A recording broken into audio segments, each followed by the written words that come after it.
Oh, yes.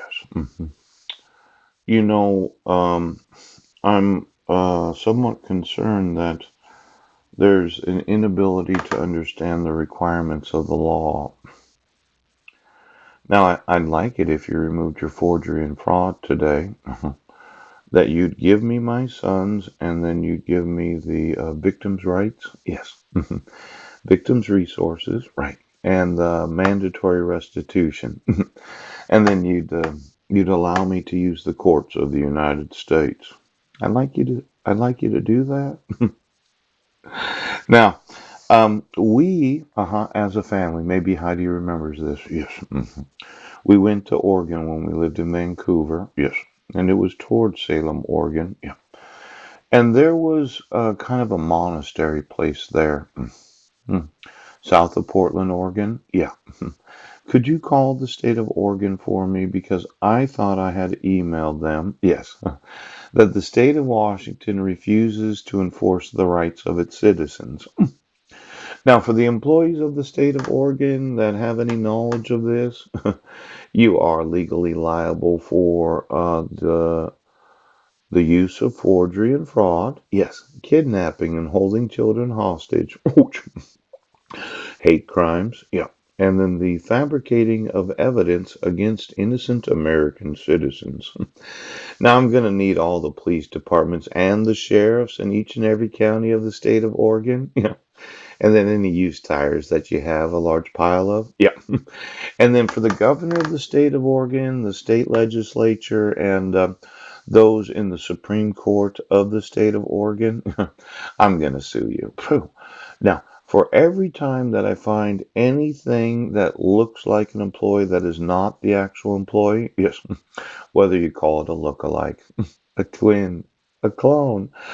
Oh, Nike Corporation, it's Paul. Could you get me all the 1031 exchanges of all property in the state of Oregon for the last 40 years? Yes. Yes.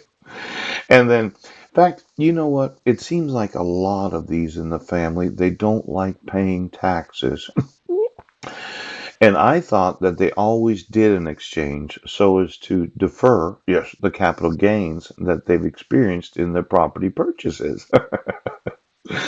Of all the property owned by every oath of office in the state of Oregon, yeah, why don't you give me all the property that you purchased and sold where you did not realize the capital gains because it wasn't your primary residence or you lived there for only 2 years?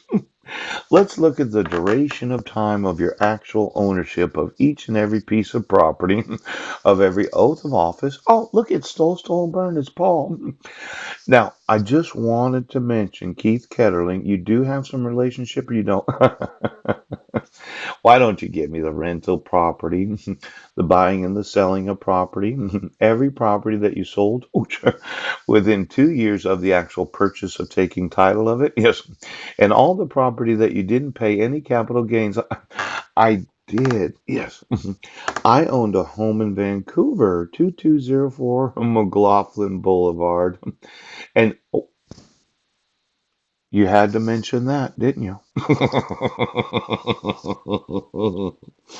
It used to be when we would cross the bridge to Oregon, they had no sales tax in that state. And a lot of Washingtonians, they had gone south to be able to purchase a large number of items without having to pay sales tax. But I found out that the state of Washington had recently changed the tax laws. Yes, where if you buy products in the state of Washington, even though you're not a resident, you have to pay sales tax.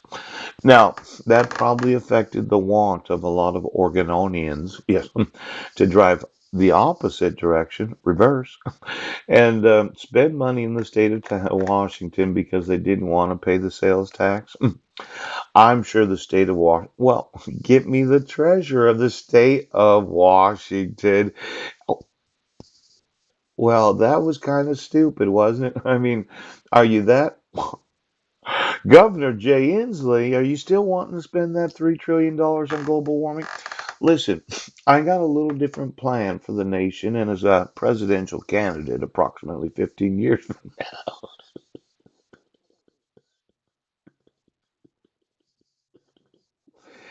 I was talking to you about that $9 trillion in tax deferred accounts. I think the world really wants a 5% 100-year bond and this $3 trillion.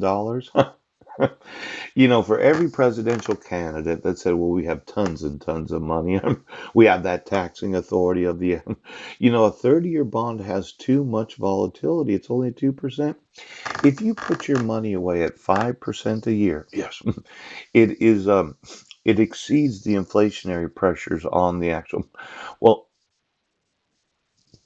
I know you're upset about this, but the world wants to secure their retirements. Now, you're saying I'm only going to live another 50 years? How many pensions in the United States with Social Security? You would put money. If I went to work today and I lived another 70 years and I worked until the day of my death,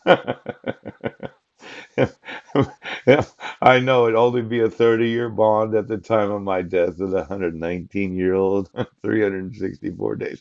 I think we're really going to continue to increase the longevity of the lives of those that are citizens, and well, well, I know there's $50 trillion worth of unfunded obligations of the federal government, and we're going to start tapping Social Security this year, aren't we? Yes, we are going to spend more in Social Security than the actual contributions to Social Security, so that slowly, well, extending out the time of retirement frustrates a lot of people.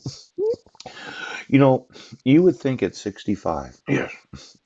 Most Americans be happy to work another 5 years so as to get full Social Security benefits at the age of 70. Your answer to the problem was to have people work to 75 to be able. I, I know they're going to live to 100. I know technological advances in medical research. You know, for, well, if you really, governor, as much as you think that people really like working, my experience is they don't. You know, extending the age of Social Security is not going to make a lot of people happy. For those of you, no, that three, I'll get rid of global warming for free. In fact, my goodness, you're upset this.